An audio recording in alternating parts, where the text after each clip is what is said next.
Very good morning to all of you दोस्तों। स्वागत है आप सभी का एजुकेशन के 6 में और रुक करते हैं बिहार की तरफ। जैसा कि आप सभी को पता है कि कल 68वीं बीपीएससी का नोटिफिकेशन आ चुका है और हमने कल आपको एक वीडियो के माध्यम से अपडेट भी कर दिया था, जो कि आपके इस वैकेंसी के रिगार्डिंग जितनी भी चीज़ें अपडेट की गई, जो भी चीज़ें बदलाव की गई हैं उन सारी चीज़ों को। लेकिन यहाँ पे एक चीज़ थोड़ा सा आप लोग को ध्यान में रखना पड़ेगा। 68वीं बीपीएससी का जो नोटिफिकेशन आया है उसमें क्या बदलाव किए गए हैं और क्या पदों की संख्या यहाँ पे अभी बढ़ेगी।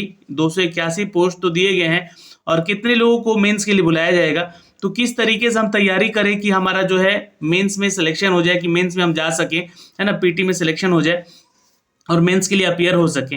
तो इन सभी चीज़ों को डिस्कस करेंगे। और देखिए जो पोस्ट है उसके बारे में हमने आपको कल भी बताया था, काफ़ी दमदार पोस्ट इस बार आई हुई है। सभी के सभी जितने भी हैं पोस्ट यहाँ पे अधिकारियों से ही लथपथ है। और चूंकि लेवल 9 का सैलरी स्केल है तो समझ के चलिए कि 70-80 हज़ार का जो सैलरी है आपका सिनारियो बनता ही रहेगा, यहाँ पे बनेगा ही। जी हाँ, कुछ कुछ ऐसे पोस्ट है जिसका उम्र सीमा न्यूनतम 20 साल है, किसी का 22 साल है तो किसी का 21 साल है। इस चीज़ को आपको ध्यान से रखना होगा यहाँ पे, है ना। यहाँ पे देख सकते हैं 21 साल वाला भी जो है एज क्राइटेरिया रखा गया है, लेकिन मैक्सिमम एज क्राइटेरिया 37 साल ही है, ये ध्यान रखेंगे। अब यहाँ पे जो है ये सारे जो है कुल 21 तरह के विभाग हैं जिन्होंने अपना वैकेंसी का अपडेट दिया, लेकिन 21 तरह के विभागों ने बहुत कम वैकेंसी दी है और मात्र अभी 281 वैकेंसी आई हुई है। अब आपको बता दें कि इसकी परीक्षा के लिए जो भी छात्र फॉर्म भरेंगे, ऐसा सोचकर ना जाए कि मतलब इसके बाद फॉर्म मतलब सीट बढ़ेगा ही नहीं, सीट बढ़ेगा ये कंफर्म है।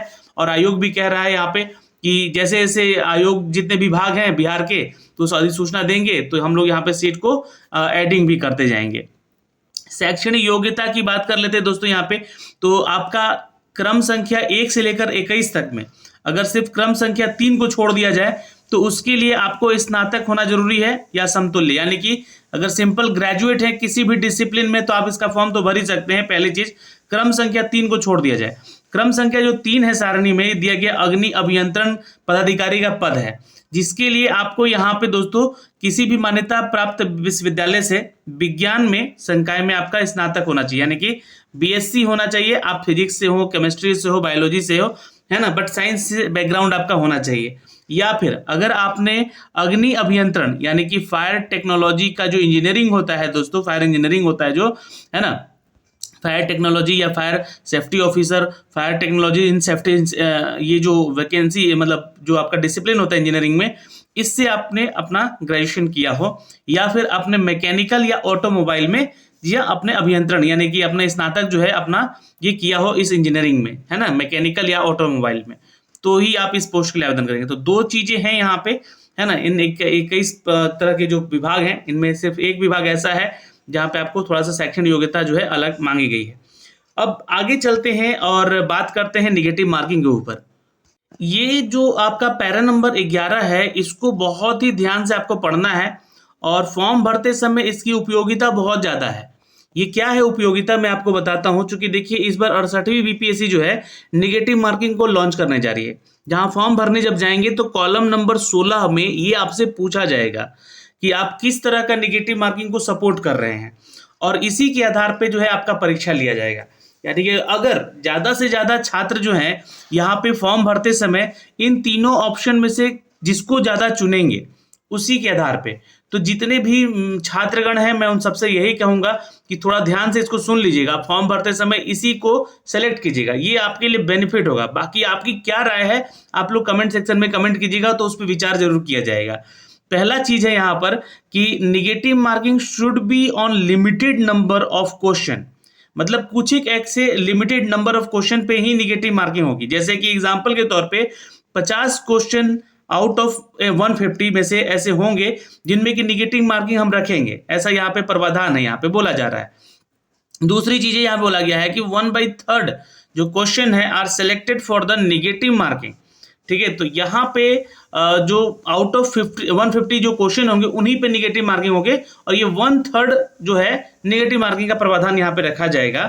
और बाकी जितने क्वेश्चन जैसे such selected question should be have 2 marks, जो कि 2 मार्क्स के होंगे, जैसे 50 क्वेश्चन 2 मार्क्स वाले होंगे, उनका निगेटिव मार्किंग जो होगा यहाँ पे 1/2 का होगा। अब ध्यान से सुन लीजिएगा, निगेटिव मार्किंग 150 क्वेश्चन में अगर 100 क्वेश्चन का रखा जाता है ना, तो इसमें 1/3 का रूल लग ही जाता है, ठीक है। और ये 50 क्वेश्चन 2-2 नंबर के होंगे तो उन पे यहाँ पे 1/2 का रॉन्ग आंसर का नेगेटिव मार्किंग लगेगा। तो ये मुझे नहीं लगता कि बहुत ज़्यादा उचित है, ये कठिन और बना सकता है आपके पेपर को, क्योंकि यहाँ पे जो 50 क्वेश्चन कठिन होंगे ये किसी को पता नहीं है, किसी के लिए वो प्रश्न आसान भी हो सकते हैं, किसी के लिए वो कठिन भी हो सकते हैं। तो हमें ये पता नहीं कि कौन से किसके लिए प्रश्न आसान या कठिन है, तो इसको आप लोग बिल्कुल ही सिलेक्ट मत कीजिएगा। मेरे ख्याल से आपके क्या विचार है कमेंट कीजिएगा। as above 1 but such selected question should have 1 marks। अब यहाँ पे जो दूसरा लिखा गया है कि हर, जैसे कि ऊपर कहा गया है 150 क्वेश्चन होंगे, तो इन क्वेश्चन में से एक क्वेश्चन जो है 1 मार्क्स का होगा, और क्वेश्चन के आंसर पे जैसे कि कोई गलत करते हैं तो यहाँ पे 1/4 का रॉन्ग आंसर यहाँ पे आपको दिया जाएगा। ठीक है, अब ये भी इसमें डिसाइडेबल होगा कि 50 क्वेश्चन कठिन होंगे और 100 क्वेश्चन आसान होंगे, क्योंकि एज द एबव 1 लिख दिया गया है पहले ही ऑलरेडी यहाँ पे।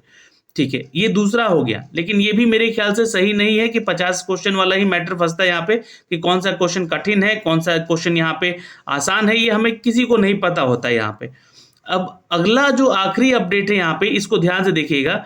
ये निगेटिव मार्किंग बोला गया है should be uniformly all 150 question. यहाँ पे जो बातें लिखी गई है ये बहुत सही बात मुझे लगती है कि सभी, अगर आप निगेटिव मार्किंग को इंट्रोड्यूस कर रहे हैं तो सभी 150 क्वेश्चन पे निगेटिव मार्किंग होनी चाहिए, ये बात सही है। और हर क्वेश्चन जो है 1 मार्क्स का होगा, और अगर आप गलत करते हैं तो आपको निगेटिव मार्किंग का जो मार्क्स है 1/4 का होगा। तो ये थोड़ा सा प्रश्न को आसान भी बनाता है। और दूसरी चीजें यहाँ पे ऑप्शन नंबर ई को लेकर जो है, ये बातें तो यहाँ पे हटानी चाहिए। वैसे आयोग के अध्यक्ष महोदय कह रहे हैं कि ऑप्शन नंबर ई जो है ये, इसको हम लोग पॉजिटिव वे में लेकर चले, पॉजिटिव लेकर चले, है ना, इसको नरेशन के तौर मतलब नेगेटिव फॉर्म में इसको लेकर ना चले, है ना। ये ऑप्शन नंबर ई उन्होंने बोल रहे थे कि हम लोग अपने समय में ऐसे एग्जाम दिए हुए हैं, इसी ऑप्शन के साथ कोई दिक्कत नहीं होता है, उनका कहना है। पर उनको ये समझ में नहीं आता है कि सिनारियो बदल रहा है, निगेटिव मार्किंग इंट्रोड्यूस कर रहे हैं आप लोग यहाँ पे, और ऑप्शन नंबर ई को यहाँ पे नहीं हटाया जा रहा है, क्योंकि ऑप्शन नंबर ई में ही एक और ऑप्शन होता है, इनमें से कोई नहीं, है ना, इनमें से एक से अधिक या इनमें से कोई नहीं। तो जब इनमें से कोई नहीं वाला ऑप्शन होगा और वो क्वेश्चन में कहीं लिखा होगा कि बताइए कि इनमें कौन सा कथन गलत है, अब इनमें से कोई नहीं भी ऑप्शन है वहां पे, और यहाँ पे नेगेटिव मार्किंग भी है, तो थोड़ा सा कहीं ना कहीं जाके लैग कर रहा है इस चीज को लेकर मेरे ख्याल से। बाकी आपकी क्या राय है ये जरूर बताइएगा। लेकिन हमें जो है इस जो 3 नंबर है सेक्शन यहाँ पे, इसको सेलेक्ट करना है, इस बात का ध्यान रखिए। अब फॉर्म भरने की जो तिथि है तो 25 नवंबर से भरी जाएगी। तो देखिए आज हो गया 19 नवंबर, और 20 दिसंबर तक लास्ट डेट है आपको फॉर्म भरने का। उसके बाद आप इसको फॉर्म को भरने के पश्चात जो है एडिटिंग वगैरह कर सकते हैं। ये सारी चीजें आपको यहाँ पे अपडेट की गई है ना। फीस का शुल्क जो है आपसे 650 रुपया लिया जा रहा है, और जो SC/ST से आते हैं या वुमेन कैटेगरी के छात्राएं हैं उनसे 150 रुपये चार्ज यहाँ पे लिया जा रहा है। 600 रुपये जो है आप जो है जनरल OBC EWS कैटेगरी के छात्र यहाँ पे फॉर्म भरते समय देंगे। और अगर फॉर्म में एडिट करते हैं बाद में तो थोड़ा सा ध्यान रखिएगा इन सब चीज़ों का, है ना, कि कोई गलती शुरुआत में ही ना हो आपसे। फिर आप मेंस एग्जाम को लेकर कोई बदलाव नहीं किया गया, यहाँ पे वही सारी चीज़ें हैं। 34 ऐसे सब्जेक्ट हैं जिनका विषय कोड यहाँ पे दिया गया है। फॉर्म भरते समय अपना कोड जरूर देख लीजिएगा कि कौन सा आपका जो है ऐच्छिक विषय आप रखना चाहते हैं। तो पहली चीजें तो आपका एक पेपर हिंदी का होगा जो कि 100 मार्क्स का होगा, ये सिर्फ पासिंग होगा, 30% ला दीजिए, यहाँ पे आपका स्कोर हो जाएगा, यहाँ पास हो जाएंगे। सामान्य अध्ययन पेपर 1 जो है आपका GS पेपर 1 का, इसमें भी 300 नंबर का ये पेपर होगा, और GS पेपर 2 भी आपका 300 नंबर का होगा, और ये जो ऐच्छिक विषय है ये भी 300 नंबर का होगा। यानी कि टोटल जो है आपका पेपर जो लिखित परीक्षा का है वो 900 मार्क्स का है, ये ध्यान रखिएगा। इसके बाद अगर आप यहाँ पे पास करते हैं तो 120 नंबर जो है आपका इंटरव्यू लिया जाएगा, जिसमें से ये टोटल मिला के 1020 नंबर जो है ये कंप्लीट इस पे आपका मेधा सूची बनाया जाएगा। तो ये एक परीक्षा का पैटर्न है मेंस का, इसमें कुछ बदलाव नहीं किया गया, लेकिन PT एग्जाम को लेकर ये सारी चीज़ें बदलाव की गई है। 600 रुपये आपसे फीस चार्ज और 150 रुपये अनुसूचित जाति जनजाति और हर महिला वर्ग से लिया जा रहा है। अगर आप अदर स्टेट से महिला हैं तो आप 600 रुपये दे के फॉर्म भरेंगी, और अगर आप OBC SC/ST हैं और अदर स्टेट से भी हैं तो आप 600 रुपये ही फॉर्म भरेंगे। ये सारी चीज़ें आपको प्रावधान है। पीएच कोटे से जो लोग आते हैं वो 150 रुपये तक फॉर्म भर सकेंगे। और यहाँ पे कुछ पोस्ट देखिए आपको शारीरिक दक्षता मांगा गया है ना, तो ये सारी चीज़ें ध्यान रखिएगा। कुछ ऐसे पोस्ट हैं जिनमें कि आपका हाइट चेक किया जाएगा, जहाँ पे हाइट कम से कम 5 फीट 5 इंच होना चाहिए छात्रों का, जो कि पुलिस सेवा में जिला समादेष्टा और जिला अग्निशमन पदाधिकारी के लिए ये रिक्रूटमेंट में यहाँ पे अपडेट किया गया है दोस्तों। ठीक है, ये देख सकते हैं यहाँ पे आप लोग 5 फीट 5 इंच आपका हाइट होना चाहिए और छाती जो है 32 इंच का फुला हुआ होना चाहिए और बिना फुलाए, है ना, बिना फुलाए 32 इंच होना चाहिए और फुलाकर 5 सेंटीमीटर का जो है गैप होना चाहिए, उसमें भी ध्यान रखिएगा। अनुसूचित जाति अनुसूचित जनजाति को लेकर यहाँ पे 5 फीट 3 इंच का हाइट माना गया है और 31 इंच का जो है आपका चेस्ट मेजरमेंट किया जाएगा, मतलब कि फुलाकर, ठीक है, बिना फुलाए। और महिलाओं के लिए सिर्फ हाइट का यहाँ पे प्रावधान है, 5 फीट 2 इंच का होना चाहिए। उम्मीदवार जो है यहाँ पे शारीरिक परीक्षा के संबंधी जो है आप प्रशिष्ट संख्या ख देख सकते हैं, जिसमें कि ये सारी चीजें विस्तार पूर्वक दी गई है। तो ये सारी चीजें हैं दोस्तों। आपका उम्र सीमा जो है यहाँ पे 20, 21, 22 3 तरह का पोस्ट है जिसका दिया गया है और मैक्सिमम एज क्राइटेरिया 37 साल है। बाकी जिस कैटेगरी से आप आते हैं उस कैटेगरी का लाभ आपको मिलेगा भाई, यहाँ पे इसको ध्यान में रखिएगा, ठीक है।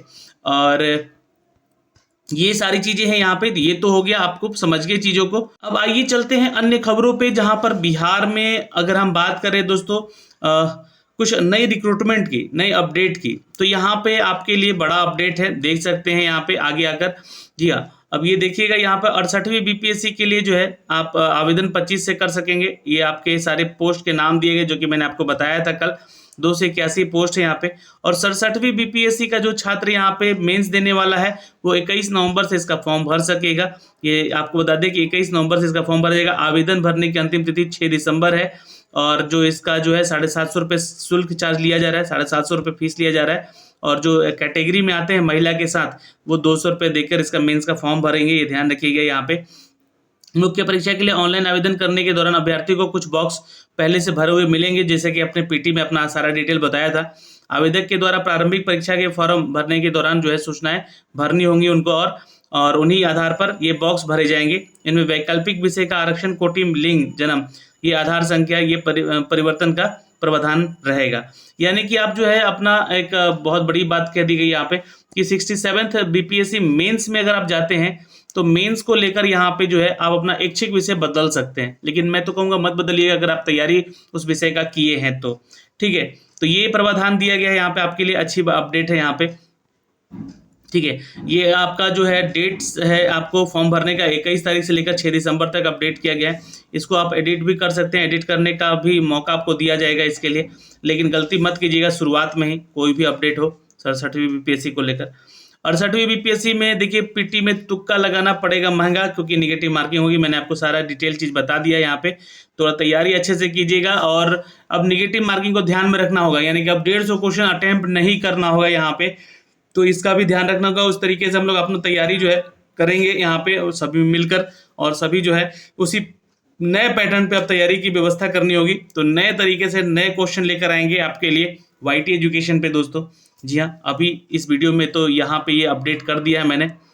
और एक बड़ी अपडेट ये है नई नौकरियों को लेकर दोस्तों, यहाँ पे बता दें कि पटना यूनिवर्सिटी को लेकर यहाँ पे अतिथि सहायक प्राध्यापकों की नियुक्ति को मिली है स्वीकृति। अच्छी खबर आ रही है। यहाँ पे 15 सिंडिकेट बैठक हुई है, जहाँ पे कुलपति ने यहाँ पे आर.के. सिंह ने यहाँ पे अध्यक्षता हुई है जिनकी अंतर्गत। और यहाँ पे बैठक में 4 विषयों जैसे कि 39 अतिथि सहायक के प्राध्यापकों के पदों की नियुक्ति मिल चुकी है। 139 उम्मीदवार को बुलाया गया था यहाँ पे, जैसे प्राचीन भारतीय और एशियाई अध्ययन में 12 और राजनीतिक शास्त्र में 19 और गृह विज्ञान में यहाँ पे और म्यूजिक में 2 पदों के सहित यहाँ पे 37 पदों का सृजन किया गया है, स्वीकृति मिल चुकी है। तो इस तरह से आप देख सकते हैं कि इस विभाग में भी यहाँ पर जो है वैकेंसीज निकल रही है। यह प्रोफेसर के लेवल पे ये वैकेंसी सारी आ रही हैं यहाँ पे। एक बैठक और हुई है दोस्तों यहाँ पर नियोजित शिक्षकों को लेकर। जी हाँ, आपको बता देना चाहते हैं कि राज्य में अभी करीब 3.5 लाख ऐसे शिक्षक अभ्यर्थी हैं जो कि मांग कर रहे हैं उनकी नई नियुक्तियों को लेकर, नई जो व्यवस्थाएं हैं उनको लेकर। शिक्षकों की कुछ मांगे भी यहाँ पर उनकी जो रिक्रूट हो चुके हैं लोग, जी हाँ, यहाँ पे काफ़ी चीज़ें जो हैं बदलाव किए जा रहे हैं। तो इन सभी को लेकर यहाँ पे चंद्रशेखर जी जो हैं यहाँ पे हमारे शिक्षा मंत्री हैं बिहार के अभी, तो इन्होंने एक बैठक बुलाई है। इसके ऊपर भी इन्होंने बड़ी चर्चा की है कल। और यहाँ पे शुक्रवार को घोषणा भी की गई है कि उन्होंने पत्रकारों के माध्यम से यहाँ पे बोला भी है कि जो भी शिक्षक संगठन है उनके प्रतिनिधियों को वार्ता करके यहाँ पे बोला गया है कि आपकी सुविधाओं का ध्यान रखा जाएगा। जो इनकी मांगे थी, जैसे कि वेतन की असमानता की विसंगतियों को दूर करना, भी समान काम के बदले समान वेतन देना, 9300 रुपये का वेतन का प्रावधान हो, बिहार लोक सेवा आयोग से ही शिक्षकों की नियुक्ति हो, ये सबसे बड़ी बात है। तो यहाँ पे अध्यक्ष महोदय बीपीएससी के भी पहुंचे हुए थे। शिक्षकों को मिले यहाँ राज्यकर्मी का दर्जा, यहाँ पे पंचायती राज व्यवस्था में शिक्षकों को मुक्त किया जाए और किसी शिक्षक की सेवा समाप्ति या बर्खास्ती नहीं होनी चाहिए, ठीक है। और यहाँ पे गैर हाजिरी के नाम पर जो है वेतन बंद या कटौती नहीं किया जाना चाहिए। तो ये सब चीज़ें जो हैं कुछ यहाँ पे डाली गई हैं। विद्यालय में निरीक्षण के नाम पर यहाँ शिक्षकों का जो है प्रत्यारित शोषण बंद हो यहाँ पे, और एक समान यहाँ पे तालिका दिया जाए, और जिसमें कि एक समान अवकाश छुट्टियों के बारे में बताया जाए। हर विद्यालय में पाठ टीका लागू हो और मूल्यांकन हो उसका। ये सारी चीज़ें मांगे हैं इनके शिक्षकों की। बिहार विद्यालय परीक्षा समिति परीक्षा और अन्य व्यवस्था में सुधार किया जाए। तो ये सारी चीज़ें मांग पे रखा गया है और इस पे चंद्रशेखर जी ने एक बैठक बुलाई और आपकी बातों का ध्यान रखा जाए, सुविधाओं का ध्यान रखा जाए, ये सारी चीज़ें यहाँ पे बोली गई है। तो अभी के लिए इस वीडियो में इतना ही दोस्तों, मिलेंगे आपसे अगली वीडियो में। जय हिंद।